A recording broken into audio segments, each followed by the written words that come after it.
Hello दोस्तों, आज हम बात करेंगे हाल ही में रिलीज हुई नेटफ्लिक्स की धमाकेदार movie army of the dead के बारे में, जिसे डायरेक्ट किया है जैक स्नाइडर ने और इसके मेन लीड में है बटिस्टा। कहानी की शुरुआत में हम देखते हैं कि यूएस आर्मी के सोल्जर्स का काफिला एक बड़े से कंटेनर को बहुत ही सेफली कहीं ले जा रहा है। जाते जाते ये लोग रास्ते में डिस्कस करते हैं कि आखिर इस कंटेनर में होगा क्या, और बात करते करते वो लोग सामने से एक आ रहे न्यूली मैरिड कपल की कार से टकरा जाते हैं और इस वजह से यहाँ पे एक बड़ा सा ब्लास्ट हो जाता है। अब एक सोल्जर कंट्रोल रूम से फर्स्ट एड मांगता है, तभी कंट्रोल रूम से इस कंटेनर के बारे में पूछा जाता है। ये सोल्जर जब कंट्रोल रूम से पूछता है कि आखिर उस कंटेनर में है क्या, तो सामने से कोई भी जवाब नहीं आता और ये पता चलने पे कि ये कंटेनर खुल चुका है। कंट्रोल रूम से इन लोगों को ऑर्डर मिलता है कि ये सभी के सभी लोग जल्दी से उस जगह को छोड़कर वहाँ से भागें। लेकिन इतने में एक सोल्जर इस कंटेनर के पास चला जाता है और तभी हम देखते हैं कि इस बॉक्स में से एक आदमखोर इंसान बाहर आता है और वो बड़ी ही बेरहमी से सभी सोल्जर्स को मार देता है। लेकिन कुछ देर बाद सारे मरे हुए सोल्जर्स एक एक करके उठने लगते हैं और अब हमें यहाँ से पता चलता है कि ये सभी ज़ॉम्बीज बन चुके हैं और अब ये सारे के सारे ज़ॉम्बीज मिलकर यूएस की सिटी लास वेगास पर अटैक कर देते हैं। कुछ ही समय बाद लास वेगास की पूरी सिटी तबाह हो जाती है और इस शहर की सिचुएशन कंट्रोल करने के लिए यूएस की गवर्नमेंट इस शहर को चारों ओर से बैरिकेड कर देती है, जिससे यहाँ के इन्फेक्टेड लोग बाहर के लोगों को इन्फेक्ट ना कर पाए। इसी के साथ साथ हम लोग न्यूज में भी देखते हैं कि यूएस गवर्नमेंट ने इस शहर को बम से उड़ाने का फैसला किया है। यही हम तनाका नाम के एक आदमी को देखते हैं जो स्कॉट वार्ड से मिलने आया है। स्कॉट वार्ड हमारी मूवी का लीड हीरो है।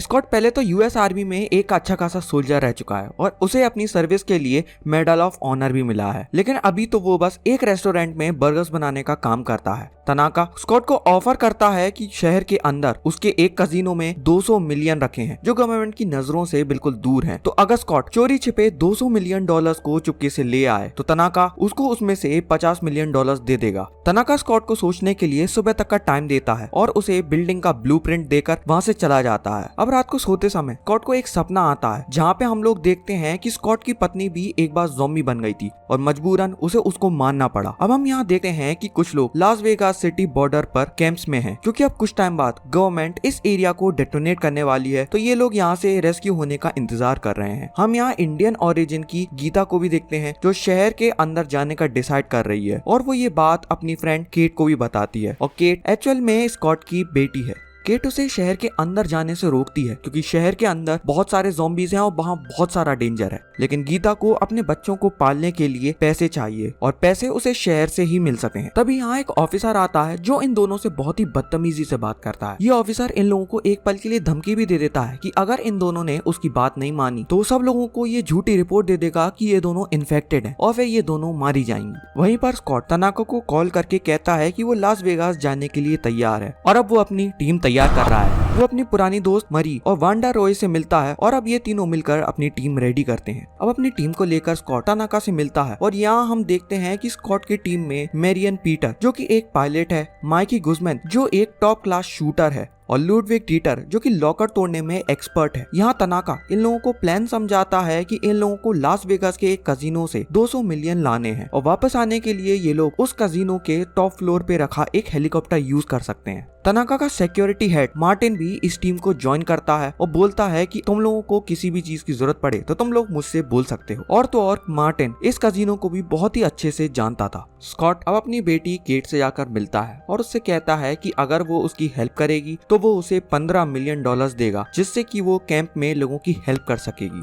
और ये सुनकर केट मान जाती है। एक्चुअली कई सालों से केट अपने पापा स्कॉट से दूर थी, यहाँ तक कि वो उनसे बात भी नहीं करना चाहती थी। केट इन सभी को लिली नाम की एक बंदी से मिलवाती है जो इन लोगों को सिटी के अंदर ले जाएगी, लेकिन वापस आकर केट को ये पता चलता है कि गीता ऑलरेडी सिटी के अंदर है। तो अब केट भी स्कॉट की टीम के साथ अंदर जाने का डिसाइड करती है। लिली यहाँ के एक ऑफिसर को भी अपने साथ चलने के लिए कन्विंस कर लेती है। ये वही ऑफिसर है जिसे हमने गीता और केट के साथ देखा था। अब ये टीम लास वेगास में एंट्री करती है और लिली का आइडिया ये था कि वो इस ऑफिसर को ज़ॉम्बीज को गिफ्ट कर देगी क्योंकि वो लड़कियों को टॉर्चर करता था, और अब वो ऐसा ही करती है और ज़ॉम्बीज किसी को भी बिना कुछ हार्म पहुंचाए इस ऑफिसर को अपने साथ ले जाते हैं। यही हम देखते हैं कि ये सारे ज़ॉम्बीज इस ऑफिसर को अपने लीडर जिसका नाम ज़्यूस है उसके पास ले जाते हैं। और तो और यहाँ बहुत ही अनोखी चीज ये होती है कि जो ज़ॉम्बी क्वीन है वो ज़ॉम्बी किंग के बेटे की माँ बनने वाली है। आगे बढ़ते हुए मार्टिन और चैम्बर नाम की बंदी के बीच में बहस हो जाती है। मार्टिन चैम्बर का रास्ता डाइवर्ट कर देता है और ये बंदी ज़ॉम्बीज की एक भीड़ में फंस जाती है। चैम्बर इनसे बहुत टाइम तक लड़ती है, लेकिन फाइनली अपनी टीम को बचाने के लिए वो खुद को सेक्रीफाइस कर देती है। अब ये टीम ज़ॉम्बीज को शूट करते करते कजिनो के बेसमेंट तक पहुंच जाती है और अब स्कॉट यहाँ अपनी पूरी टीम को अलग अलग सब डिविजन्स में डिवाइड कर देता है। एक टीम जो नीचे लॉकर के पास जाएगी, एक टीम जो जाके हेलीकॉप्टर को फ्यूल करेगी, और स्कॉट और उसकी बेटी जो कजिनो के जनरेटर को फिर से चालू करेंगे,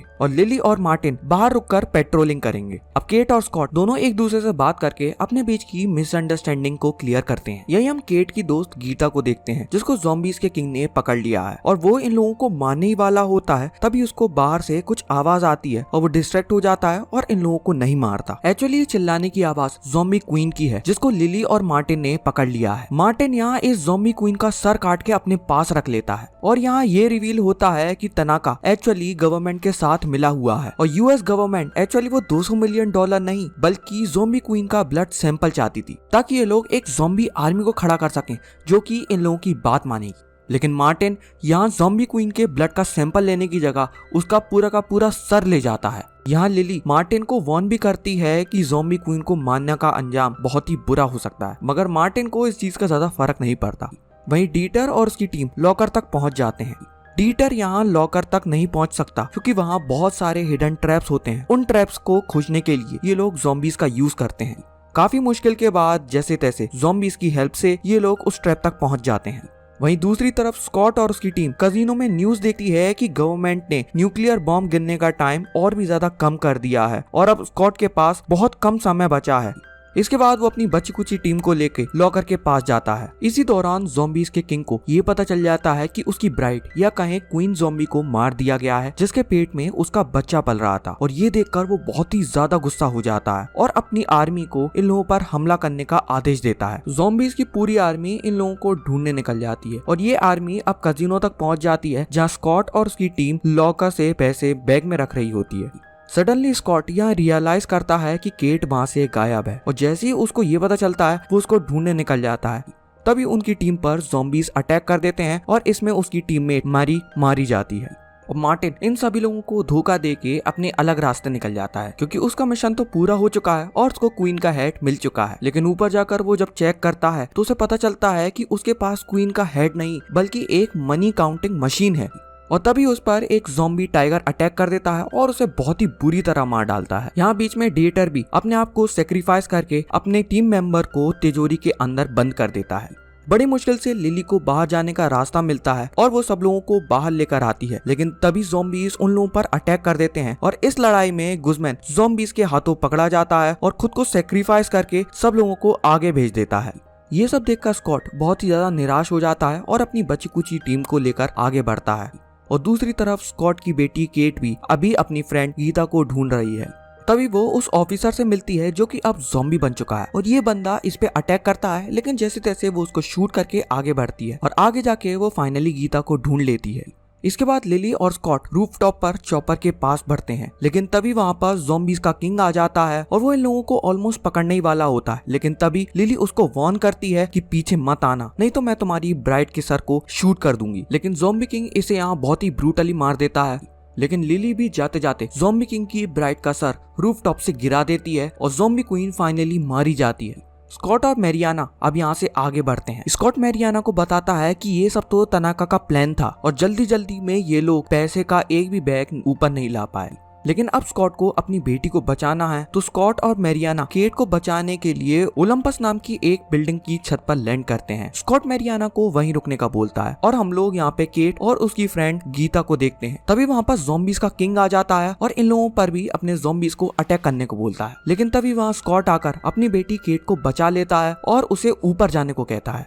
ये लोग जब रूफटॉप पर पहुंचते हैं तो देखते हैं कि वहाँ पर चॉपर है ही नहीं और ये देखकर स्कॉट बहुत ही ज्यादा निराश हो जाता है। लेकिन तभी मैरियाना चॉपर लेकर आ जाती है और ये लोग चॉपर में चढ़ने ही वाले होते हैं, लेकिन तभी वहाँ ज़ॉम्बीज का किंग आ जाता है और इन लोगों के चॉपर पर जैसे तैसे जंप करके चढ़ जाता है। यहाँ चॉपर में ज़ॉम्बी किंग और स्कॉट की बहुत ही भयंकर वाली लड़ाई होती है और इस पूरे प्रोसेस में पायलट को भी गोली लग जाती है, लेकिन जैसे तैसे वो मिसाइल से बच के इन लोगों को सिटी के बाहर लैंड करवा देती है। स्कॉट ज़ॉम्बी किंग से पीछे तो छुड़ा लेता है, लेकिन अंत में ज़ॉम्बी किंग उसको भी काट लेता है। ये लोग जैसे ही सिटी के बाहर आते हैं इनका चॉपर क्रैश कर जाता है और यहाँ हम देखते हैं कि सिर्फ स्कॉट और उसकी बेटी केट ही जिंदा बचे हैं। स्कॉट अपनी बेटी को कुछ पैसे देता है जो कि वो लॉकर से चुरा के लाया था, और केट को भी अपने पिता को गोली मारनी पड़ती है क्योंकि स्कॉट भी अब धीरे धीरे ज़ॉम्बी में कन्वर्ट हो रहा था। वहीं न्यूक्लियर ब्लास्ट के बाद हम लोग देखते हैं कि वेंडरहोर्न अभी भी जिंदा है क्योंकि वो उस लॉकर के अंदर था और उस लॉकर को अंदर से खोला जा सकता था। और तो और ये लॉकर न्यूक्लियर बॉम्ब फ्री भी था, और क्योंकि लॉकर में ही सारे पैसे थे, वेंडरहोर्न इन सारे पैसों को लेके सिटी में जाता है और वहां जाकर वो मैक्सिको के लिए एक प्राइवेट जेट को बुक करता है।